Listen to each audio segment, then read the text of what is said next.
Okay, so I am here. My name is Jay. For those of you that are joining me, I do want to go ahead and say thank you for taking the time out to join me for tonight's webinar. So I am going to be discussing some interview tips and tricks. This is my very first webinar, so bear with me. So I do just want to go ahead and throw that out there as well. So I planned for this to kind of last for about an hour. I'm going to try to keep everything as quick and precise as possible so that I don't hold you guys up too long. So I do have a PowerPoint presentation that I have prepared so we can kind of stay on topic with everything. And I wanted to do my first webinar on interview success tips. I know December is coming up and we have a lot of nursing schools that are going to be having a lot of graduation ceremonies for their nursing students. I myself was a December graduate, and I know it can be very, very scary when you are looking at a vast workforce and you are a student. And a lot of universities, they work really, really hard to get you the best education, and then it's almost like they push you out the door and you don't really know where to turn as far as how to get a job, and going to your first interview can be very, very scary. So this is the purpose of tonight's webinar. It is recorded, so if you happen to miss it or you want to go back and rewatch it, it will be recorded. It will be on the On Target Nurse Facebook page. So I'm going to start the process of sharing my screen so we can kind of go through the PowerPoint here, talk about everything that I have in the PowerPoint as far as tonight's topics. And if you guys have any questions or anything, you can leave them in the chat box, and I will come back and forth between the PowerPoint and the Zoom to look in the chat box and see if you guys have any questions.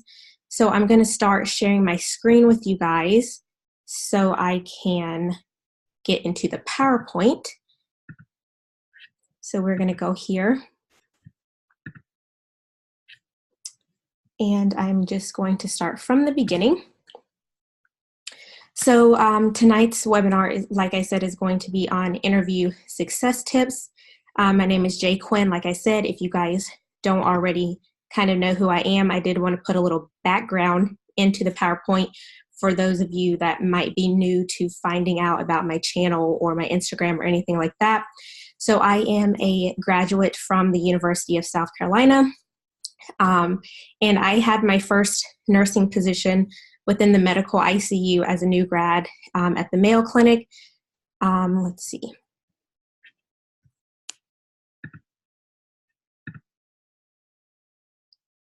So we just had a quick little pause there. So I went straight from nursing school into the medical ICU at the Mayo Clinic. So I'm going to use a lot of my background information to kind of help guide this process along. And then I am now currently a second lieutenant in the Air Force Nurse Corps, also continuing in the medical ICU role. And then I do have a little online shop as well as the platform On Target Nurse that I have just created as well. And then I started in January working on my doctorate degree for acute care nurse practitioner. So all of these facets that I found myself in, I have gone through the interview process multiple times. In particular for the Air Force Nurse Corps, there are 2 separate interviews that I had to go through. So I kind of have been leaning on this knowledge and kind of wanted to share that with you guys. And so that will kind of help in tonight's webinar.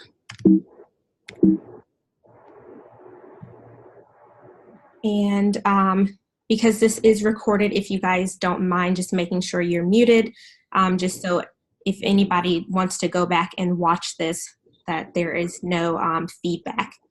So I did just want to throw this little quote in here. It just says, there are no limits to what you can accomplish, only the limits you place on your own thinking. So I just wanted to add a little positive quote as we continue along.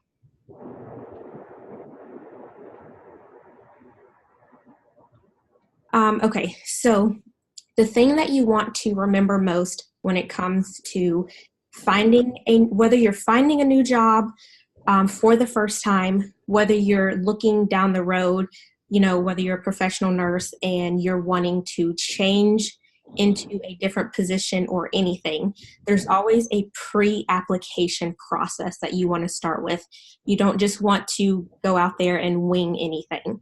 So with the pre-application process, you always want to think about how are you going to be an asset to the company, because companies are always looking for the next best person to hire. They want to know how are you going to be beneficial if they're going to utilize their resources on you. So within the pre-application process, you want to make sure you're setting yourself up for greatness. Now, I try to incorporate this from both the nursing student aspect and the professional nurse aspect. So when I say set yourself up for greatness, if you're a student, you want to make sure that you're doing a lot of volunteer opportunities. You want to make sure that you're setting yourself up with those skills, that you're having your certifications, PALS, ACLS, BLS, which of course you're going to need as a nurse. You want to make sure that you're, volunteering maybe with the Red Cross, you're part of student organizations, things that will set you up as a student to kind of make you look more like a well-rounded person. Because the hospital doesn't just want to hire you as a nurse. They want to know that you are a well-rounded person. So try to get those awards, try to keep your grades up, maybe get on the dean's list or the president's list. Just make yourself look like the best person out there. Also, you want to make sure that you're going to research the hospital. Hospitals always have a mission and a vision statement. You want to look that up. Make sure it aligns with your core values.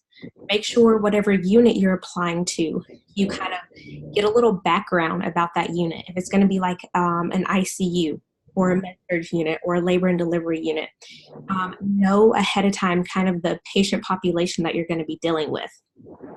Also, within the pre-application process, make sure you clean up your social media. And we live in an age where this has to be said.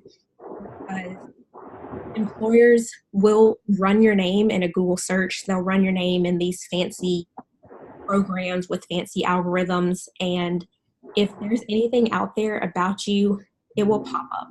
So nowadays, just do a quick Google search of your name and see what comes up before you even start submitting paperwork that has your name that will lead to an interview process. If you see anything that is not tasteful, any pictures that might pop up when in Google Images, make sure you go ahead and remove all of that right away.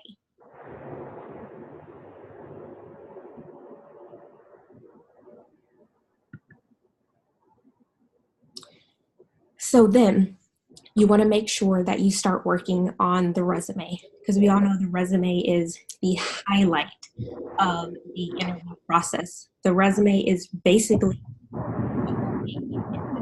to be called to get an interview. The resume is the framework. It speaks for you before you have an opportunity to speak for yourself. So you want your resume to be clear. You want it to be concise, preferably one page. Now, as you progress in your nursing profession, it might be harder to fit everything on one page. Or you might be applying for something such as grad school, or even in my case, the Air Force grad school. I had to elaborate, so my resume was no longer on one page. So you kind of have to tailor it to what you might be looking for, what you might be applying for. But if you're, let's say, a student and this is going to be your first job, it is okay to have just a one-page resume, like a full one page, not with, 3 inches left at the bottom. Like, use the whole one page in Microsoft Word. You want to use easy to read formats. So I prefer Times New Roman or Arial. That's why I have those written in bold. And you also want to make sure that your objective statement is strong. So you want something that says, my objective is to obtain a professional nursing position within, and then list that hospital or whatever the case may be. So your objective statement has to be one strong sentence that says, this is the purpose of the resume that you're looking at. Now, I have a specific blurb here for students. Now, when I was in nursing school and I was working on my very first resume, of course, employers are going to know that you are a new grad that's applying. But it's very important, especially when you get to that senior practicum level, that you keep track of all of the hours that you are obtaining, because this is the only clinical, like true clinical experience that you are getting. So you will want to list that on your resume. I listed every amount of hours that I obtained on my resume as a student. The hospital that I was in, the number of hours that I got for my senior practicum, the patients that I dealt with, everything. Because of course they do know that you're a student, but they want to know, how many hours have you been in the hospital? What kind of patients have you taken care of? So that is okay to list on your resume if you're a student. You also want to list any nursing clubs or any nursing organizations that you might be a member of. Because once again, like I said, in the pre-application process, this kind of sets yourself up and it makes you look like a well-rounded individual. This helps you look like someone who knows how to work as a team. And it just helps you look like somebody who knows how to have like unit cohesion and things like that. There's no I in team, basically. So you want to list organizations and things that you're involved with. And I have a link here. I'm going to click on it very quickly because I just want to show you guys. I talked about this in a YouTube video. I have a shareable Google Drive link that you guys can find. It is a template that I created off of a resume that I had that you guys are able to access. And because we're doing a shared screen, you guys will be able to see it. So basically, this is within Google Drive. This is available for you guys to use. You can download it. It opens up in Microsoft Word, and you can tweak it how you want to. So it's just a resume. It is 2 pages because I use this as part of my resume for applying to some grad schools and for the Air Force Nurse Corps. So as you can see, it's very precise and consistent with objectives, education. I start listing my experience, and you want to put your most recent experience at the top. And then I list some of the patients I've dealt with, my roles and responsibilities. I put skills, certifications, professional memberships, achievements, and awards. So this is a good way to kind of formulate and have a format of a resume. So I just wanted to throw this in here and show you guys that this is on Google Drive, and this is a link that you guys can have access to. It is a shareable link, and I talked about this a few months ago in a YouTube video. And if you guys have any questions about this or can't find the link, you can send a message on the Facebook group and I will repost it. And this is something that you can download, and it opens up in a Word document.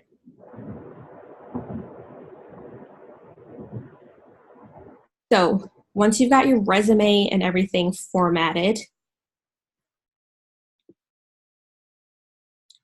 a lot of times once you go through and you fill out, you know, for the job application, it's all online and you submit your resume online. A lot of times, if they like what they see from the resume, they will proceed with a phone interview first. These are becoming more popular. Phone interviews help to reduce the number of candidates that are applying and then kind of filter out so that the next candidates that they feel like might be more suited can then move forward to an actual interview. So a lot of times you'll have your phone interview with somebody who is not necessarily going to interview you in person. So when you get called for a phone interview, you want to make sure that you give the right answers. And these people are kind of like the gatekeeper. So even though you get to the phone interview portion, they can still be that gatekeeper that could possibly keep you from getting to the in-person interview. So these people are going to be the ones usually in human resources, and they will ask you about your educational background, your current employment status, your clinical experience. So this is why I say it comes in handy for students to keep track of the amount of hours that you're getting, where you're getting your hours from. So that's like every unit that you go to, every hospital you go to, like keep track of that in any type of way. I know you have to keep track of it and give it to your faculty, but you want to keep track of that too, so nothing gets lost. And then a lot of times they want to ask about personal goals and things like that. I'm going to take a sip of water. So, like I said, so these are like the gatekeepers. So they're trying to get to know a little bit more about you and see if you are truly, truly possibly qualified for the position that you're applying for. So let's say you get past the phone interview. Okay, so first of all, sorry, I forgot I had this slide in here. So let's say you do have a phone interview. So these are some things I threw in there about what not to do in a phone interview. So we'll go over this really quick. So first of all, this obviously goes without saying, but you never know. You don't want to miss the call, obviously. So if you find out that you're going to be scheduled for a phone interview, you really want to try to make sure it's a day that you're going to be off of work or already home from work. Just make sure it's a day that your schedule is clear. So make sure you schedule it in advance. You definitely, because you want to try to make a good impression. Don't try to reschedule the phone interview unless it's an absolute emergency. And a lot of times if you end up missing the phone interview, so like if they call and you don't answer, a lot of times they won't leave a voicemail. That will be like an automatic disqualification, because if you can't even make a phone interview appointment, they're not really going to think that you can make an in-person interview, make it to the job on time. Like they're going to already look at that as a huge X. Like that's a major strike. You don't want to take the call in a busy room. So I've had a couple phone interviews myself, and I always come to my room, find a quiet place. I always close off the doors, and I just sit there, wait for the phone to ring. I actually let it ring a couple seconds before I answer it because I don't want to seem overly anxious. So I find a quiet place, free of loud noise, and then I'm ready to answer the phone. I always put it on speakerphone, and I always make sure that I never have to put the interviewer on hold. And then I try not to ramble. Phone interviews are very, very strange because you can't see the person face to face. And there are times where they'll ask you a question, you'll say something, and then it's like, okay, are they finished? Should I say something? Like, because you don't want to have that awkward moment where you're like over talking somebody. So it can be really, really awkward. I've also had a webcam interview, and I had that when I had my interview for Mayo Clinic because I was in South Carolina and that was all the way in Minnesota. So I had to get myself ready for an actual webcam interview, which was also kind of strange because you're like, look, it's kind of like an in-person interview, but it's also kind of like a phone interview as well. So I took these same techniques. I sat down in the room, I was alone, it was quiet, and I just sat there and I waited for them to ring through the computer. So whether it's a phone or like a webcam interview, if you're going to take a job, you know, in a different state, just try to find a room free of distractions and let the interviewer take the lead. And then when they ask you a question, answer it, and then let there be maybe like 2 or 3 seconds of a pause so they know that you're finished, and then let them move on so nobody is over talking the next person.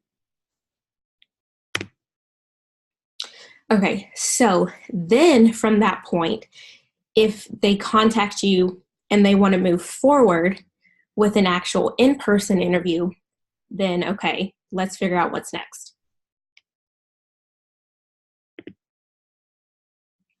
So going forward with the in-person interview, I'm actually going to stop for just a second because I want to check and see if you guys have any questions about anything that I just talked about really, really quickly.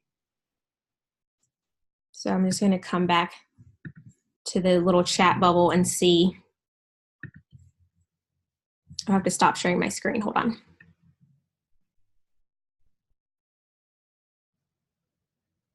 Okay.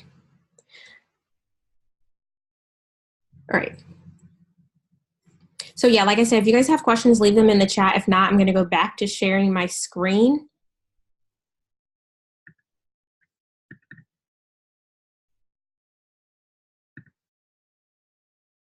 Okay, so let's say you do have a notification and they want to see you for an in-person interview. So this is where we're going to go from here.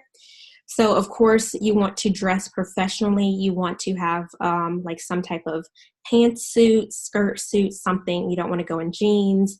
You don't want to go in like sweatpants, like all of that goes without being said. So you want to go in with a portfolio. So you want a nice three-ring binder or something that you can carry extra copies of your resume, extra copies of your certifications. So your ACLS, your BLS, if you have any national certifications, if you're more on the professional nursing side, print out copies of your letters of recommendation. And I say take extra things with you because even though you may have submitted all of this online, that's how you got to this point. A lot of times employers will try to print this out and have it with them on their desk, but we all know how technology can be. Maybe their printer is out of ink or is out of toner or they didn't have time, or maybe even as the interviewer, they were running late. So you still want to look prepared and have all of these items with you ahead of time. And I have on here, be ready to back up everything you have listed on your resume. And I say this because I have a personal story. That's what the little asterisk is, and the little photo that you guys see here, where I actually had written an article while I was in nursing school entitled Nursing School and What to Expect. So I say, be ready to back up everything you have listed on your resume because you don't want to lie about anything that you list on your resume, even though people unfortunately do that. So a lot of times you can go for an interview and they're looking at your resume and you might have an interviewer that will question something on your resume. And they'll say something like, oh, can you tell me more about this certification that you have? Can you tell me more about this article that you've written? Can you tell me more about whatever the case may be? So this actually happened to me personally when I was interviewing with a colonel to try to get into the Air Force. So I had listed on my resume this particular article, and I had written a couple while I was in school. This one in particular was in a magazine. The magazine company is in South Carolina, so it's like a little regional magazine. And so, of course, I had this listed under my achievements. And I guess he just had like a couple little notes off to the side on things that he wanted to ask me about. So this was one of the things that he asked me about. Can you tell me more about this article? So I was like, yes, sir. I start telling him about the article, why I was inspired to write it, how it was, gone on to be published in a regional magazine. And he actually decided while I was still in there to turn to his computer, look up the magazine and the title of my article in a Google search. And lo and behold, there it is on Google. And he kind of read, like the first paragraph and a half or so while I was sitting in his office. And I was like, oh my God, if I had lied about this and he actually tried to do a Google search and nothing ever came up, I would have been a liar, of course, first of all. And then here I am lying to the colonel of a med group in the Air Force that I'm meeting for the first time. And there goes my validity out the window right there. Like one thing that could have been false on my resume, he would have never believed anything else I said. Out the door I would have went, and gone would have been my potential chances of entering into the Air Force. So I threw that in there just to say, always be able to back up everything you have listed on your resume, and just please don't make anything up to make yourself sound like the best person. Just don't do it, because you could have one of those people.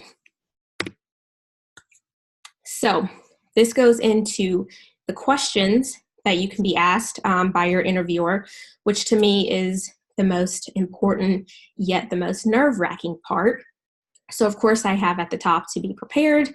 And some of the common questions that I've seen are, tell me about a time when you handled a challenging patient or overcame a conflict. And a lot of times they just want to ask things like this because, you're a nurse, you're entering into the nursing profession for the first time, or maybe advancing into a more advanced role. So they want to see those leadership skills. What does patient satisfaction mean to you? So they want to know exactly what does it mean being a nurse to you? How do you care for your patients? Task prioritization questions. So how are you going to manage your time effectively? there's a slew of questions that you could be asked. So in my opinion, it's easy to stick with this acronym called STAR, which is situation, task, actions, and results. So when you're asked a question, if you stick to the situation at hand when you're giving your answer, so what was the situation that happened? What tasks were executed, whether it was by you, whether it was by a group of individuals and you were involved, however the task was executed, what was the task? What were the actions involved? What were your actions? How did you lead all of these actions? And then what were the results that came about from the actions? So if you stick to STAR, situation, task, action, and results, that will help you answer a lot of the questions that you can be asked. And it also helps you to kind of be a storyteller, and then also not to kind of ramble on and look like you're just pulling things out of thin air. And then I do have on here, be prepared for the conversations about salary. I have gotten that question, I know one time, particularly in the interview I had with the Mayo Clinic. It can be a little awkward. If you want to kind of prepare yourself for those salary questions, if you kind of do a search maybe on Indeed, you can search for the salary in the area in which you're applying for, and then that can kind of help you base your answer off of those generalized salaries from other companies that are offering positions in your area. I personally don't like the salary questions, but I do know, especially if you're a professional RN and you've had some experience under your belt, you do want to be prepared for those salary questions, because you don't want to be lowballed. You don't want to be given a figure that is underneath what you feel like you're worth, if that makes sense. So you do want to be prepared for those salary questions. And then a lot of times the interviewer themselves will ask you, are there any questions that you have for me? So that is the time where you need to take some time and ask them some questions. You don't want to be like, oh no, I don't have any questions, because you do want to engage back to them. So a lot of times that's your opportunity to find out about the unit that you're applying for. What's the nurse to patient ratio? What are common patient diagnoses that are seen? How is the unit cohesion or the culture on the unit? And then you would also want to find out how new grad orientation process is if you're new grad and you're applying for a position. Or even if you're not a new grad and you're applying for a position, what is the orientation like for someone with experience? And then also, how do they measure your performance as a nurse? So those are some really good questions that you also would want to ask someone that's interviewing you.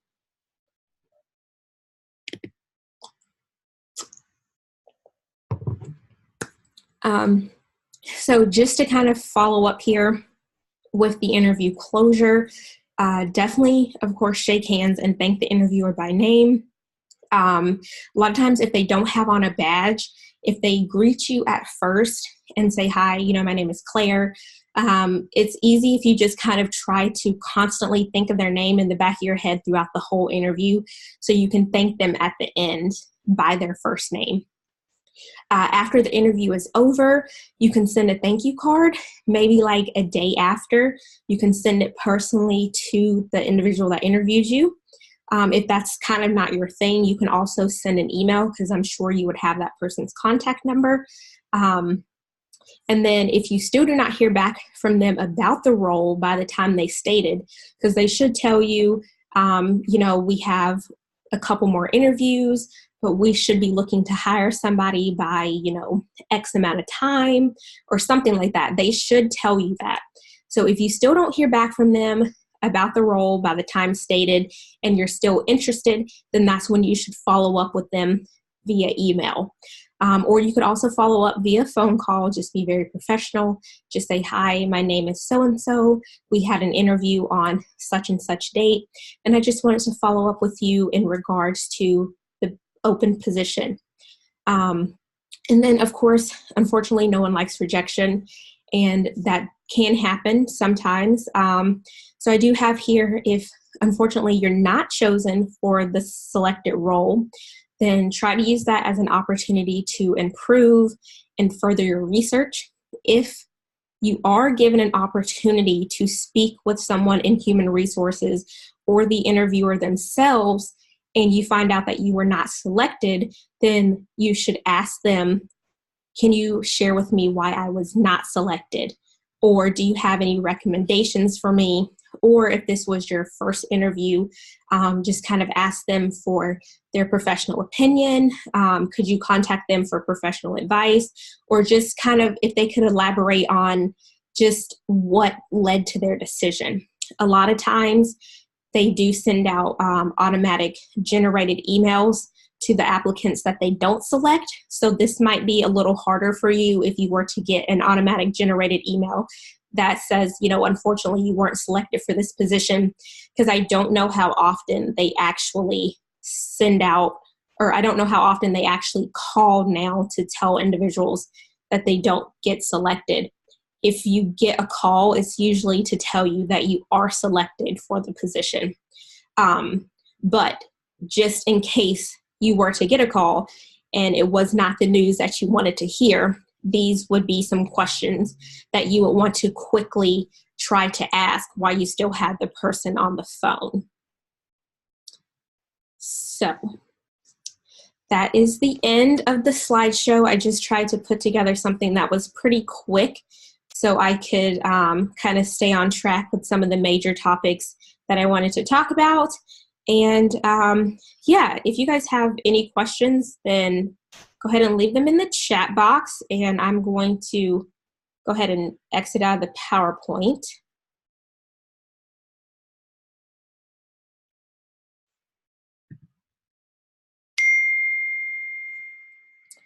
Okay. So I hope the PowerPoint was helpful. I tried to kind of put together everything that I've kind of gone through, share a little bit of my personal experiences with you guys.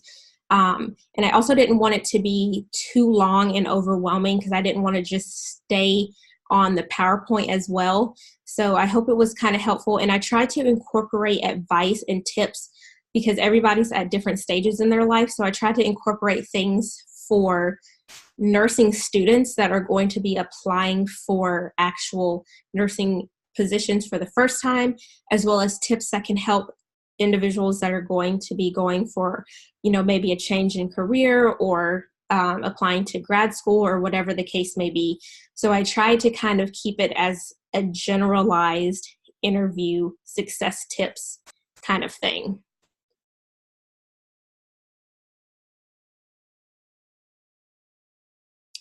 Yes, so the resume that I have, that I created when I clicked the link and showed you guys, so I created that when I was actually applying to grad school and the Air Force Nurse Corps, and I actually talked about that in one of my videos on YouTube, but you could actually tweak that and use it as a resume template for anything.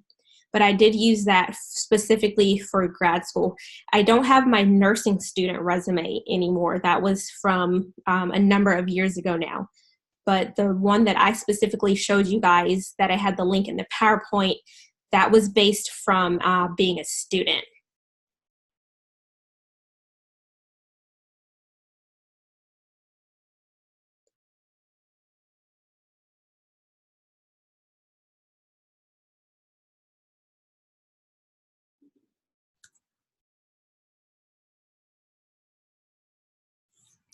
Let's see, we have another question. As a new grad with 6+ years CNA experience, how do you know your worth when approached with a salary question?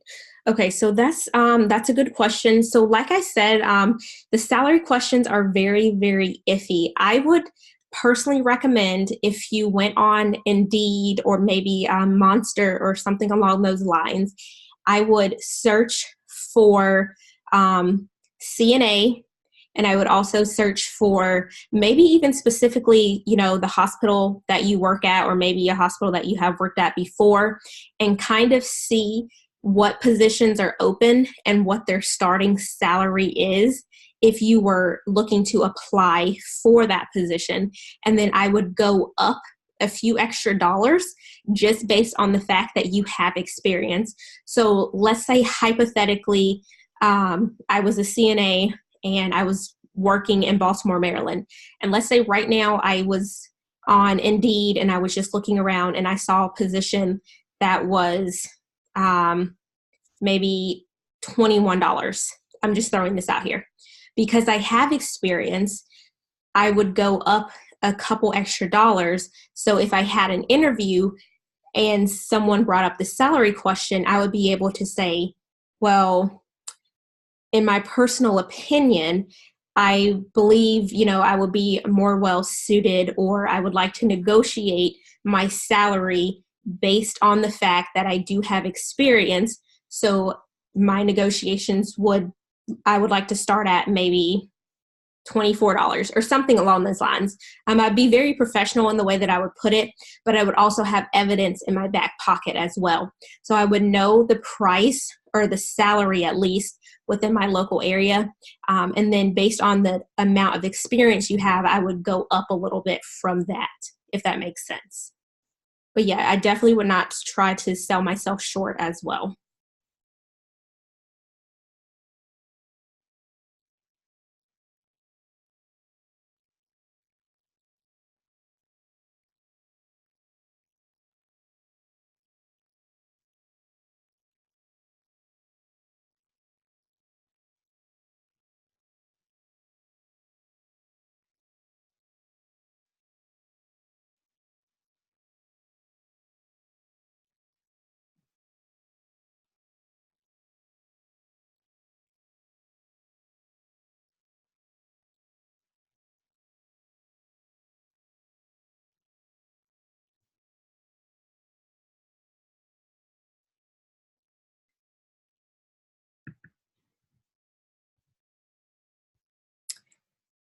So if you guys have any further questions, you guys can reach out to me. You guys know how to contact me. It's usually through instant messenger, or not instant messenger, excuse me. It's usually on Instagram through direct message. And it's also on the On Target Nurse Facebook group. You can post your comments on the wall there and I can respond. I'm trying to kind of create a larger platform that kind of helps kind of the majority. So if you post your questions on the wall, then if you have the question, I'm sure there are tons of other individuals that have the same question as well. So that is an area for you to contact me, as well as my email. So I will also have this recorded webinar on the On Target Nurse Facebook group as well. I do want to thank you guys for taking the time out of your evening to join me. I hope that this was very, very helpful. I will have another webinar planned for December. I'll kind of be going over some topics in my head and kind of get your opinions on my Instagram story about kind of what I should lean more towards talking about. But other than that, I hope you guys have a good evening, and I will most likely end up talking to you guys at some point on social media. So thank you guys, and I hope that you have a good night. Bye.